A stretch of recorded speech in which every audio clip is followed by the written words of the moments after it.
कुरान और हदीस में झूठ की बहुत ज़्यादा मज़म्मत बयान की गई और बाद अहदीस में यहाँ तक लिखा गया कि जितने भी गुनाह हैं तमाम गुनाहों की जो जड़ वो झूठ है। लेकिन तीन ऐसी सूरतें हैं कि जिसमें इंसान के लिए झूठ बोलना जायज़ हो जाता है। इस्लाम ने तीन मौक़ों पर इंसान को झूठ बोलने की इजाज़त दी है। तिरमिज़ी शरीफ की हदीस मुबारक है, हुज़ूर सल्लल्लाहु अलैहि वसल्लम ने इरशाद फरमाया कि तीन सूरतों के सिवा इंसान के लिए झूठ बोलना जायज़ नहीं। पहली सूरत, कोई शोहर अपनी बीवी को राज़ी करने के लिए भी झूठ बोल सकता है। दूसरे नंबर पे मैदान जंग में भी झूठ बोलना जायज़ है। तीसरे नंबर पे दो ऐसे लोग हैं कि जिनकी आपस में लड़ाई, जिनका आपस में झगड़ा हो गया है, तो उनके दरमियान अगर कोई सुलह करवाने के लिए झूठ बोलता है तो इस्लाम ने इसकी इजाज़त दी है। नंबर पे हदीस मुबारक में आया कि एक शोहर अपनी बीवी को खुश करने के लिए, अपनी बीवी को राज़ी करने के लिए वो झूठ बोल सकता है। अब ये इस्लाम ने ये रुख्सत इस वजह से दी क्योंकि मियाँ बीवी का जो रिश्ता है बहुत ही नाजुक और बहुत ही हसास रिश्ता है और शैतान को सबसे ज़्यादा खुशी तब होती है कि जब मियाँ बीवी के दरमियान झगड़ा होता है या झगड़ा करते करते जो तलाक तक नौबत पहुंच जाती है। एक हदीस में मार का उसका मफहूम कुछ यूं है कि शैतान जो है सुबह के वक़्त अपने चेलों को वो भेज देता है लोगों को गुमराह करने के लिए। शैतान एक नहीं, शैतान बहुत ज़्यादा, इबलीस एक है,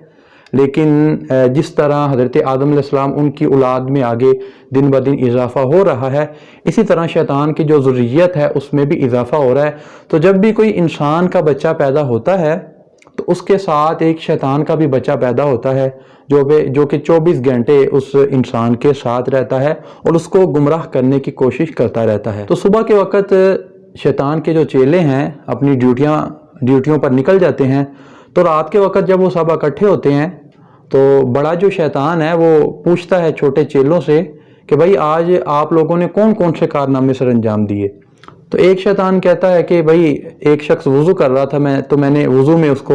बहका दिया, बुला दिया। इसी तरह दूसरा शैतान कहता है कि भाई एक शख्स नमाज पढ़ रहा था तो नमाज में मैंने उसको बुला दिया। इसी तरह काफ़ी जो शैतान जो चेले वो अपने अपने जो कारनामे उन्होंने सारा दिन में सर अंजाम दिए होते हैं वो बतलाते हैं। तो जो बड़ा शैतान होता है वो कहता है कि तुमने कोई इतना बड़ा काम नहीं किया, तुमने कोई इतना बड़ा मार्का नहीं मारा। एक चेला ये बताता है कि आज मैंने ये वाला कारनामा सर अंजाम दिया कि दो मियाँ बीवी उनके दरमियान मैंने झगड़ा करवाया। तो जब वो चेला अपना कारनामा बताता है तो हदीस मुबारक में आता है कि शैतान, जो बड़ा शैतान होता है, वो अपनी मसनत को छोड़ देता है और उस छोटे शैतान को कहता है कि आओ तुम मेरी मसनत पर बैठो, तुमने आज बहुत बड़ा जो कारनामा वो सर अंजाम दिया। तो मियाँ बीवी का जो रिश्ता बहुत ही हसास है।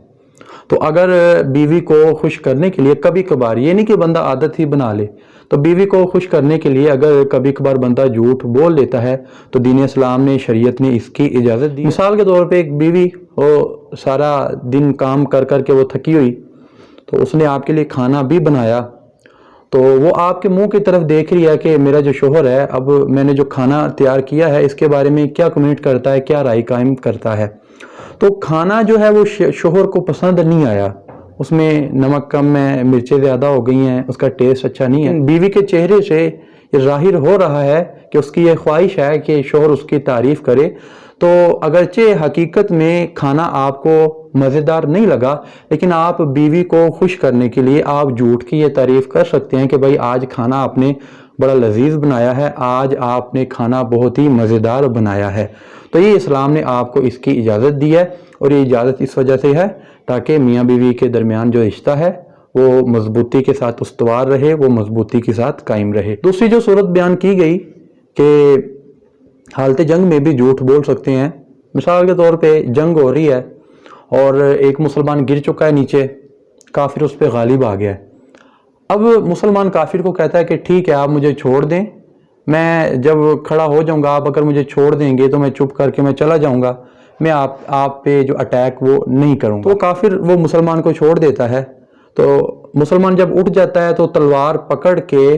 काफिर पे अगर दोबारा वार कर दे तो ये बात उसकी झूठ में शामिल नहीं होगी, शरीयत ने जो इसकी इजाज़त दी है। तो तीसरी सूरत कि जिसमें झूठ बोलना इंसान के लिए जायज़ है वो ये कि दो मुसलमान अगर उनका झगड़ा हो गया है तो आप उनके दरमियान सुलह करवाने के लिए आप झूठ बोल सकते हैं। अमूमन हमारे यहाँ जो झगड़े बहुत ज़्यादा होते हैं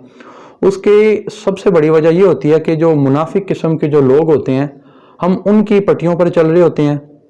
وہ ہم کو جس طرح کی باتیں ہمارے مخالف کے متعلق بتاتے ہیں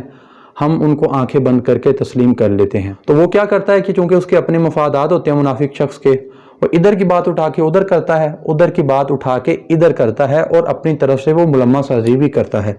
تو ایسے شخص کو شیطان کا ڈاکیا کہا گیا ہے، اور حدیث مبارکہ میں ممانعت آئی ہے کہ آپ شیطان کے ڈاکیے مت بنے، یعنی کہ ادھر سے بات اٹھائی ادھر کر دی، ادھر سے بات اٹھائی ادھر کر دی، تو ایسا آپ مت کریں۔ کیونکہ حدیث مبارکہ میں اب ہم کو اجازت مل گئی کہ دو بندوں کے درمیان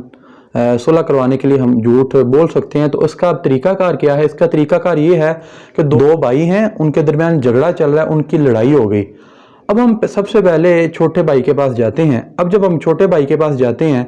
تو وہ چھوٹا بھائی ابتداً تو اپنے بڑے بھائی کی بہت زیادہ برائیاں کرتا ہے، اس کو برا بھلا کہتا ہے۔ تو آپ کہتے ہیں کہ بھائی وہ آپ کا جو بڑا بھائی ہے وہ تو آپ کے بارے میں بڑا اچھا خیال رکھتا ہے، اس کے جو تاثرات ہیں وہ آپ کے بارے میں بڑے اچھے ہیں، آپ تو اس کو برا بھلا کہہ رہے ہیں۔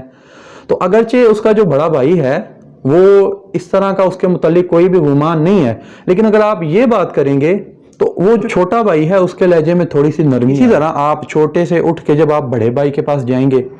تو بڑا بھائی بھی چونکہ لڑائی ہے جھگڑا ہے تو وہ بھی اپنے چھوٹے بھائی کی غیبت کر رہا ہوگا، اس کو برا بھلا کہہ رہا ہوگا، تو آپ اس کے پاس جا کہیں گے کہ بھائی ابھی میں آپ کے چھوٹے بھائی کے پاس سے آیا ہوں،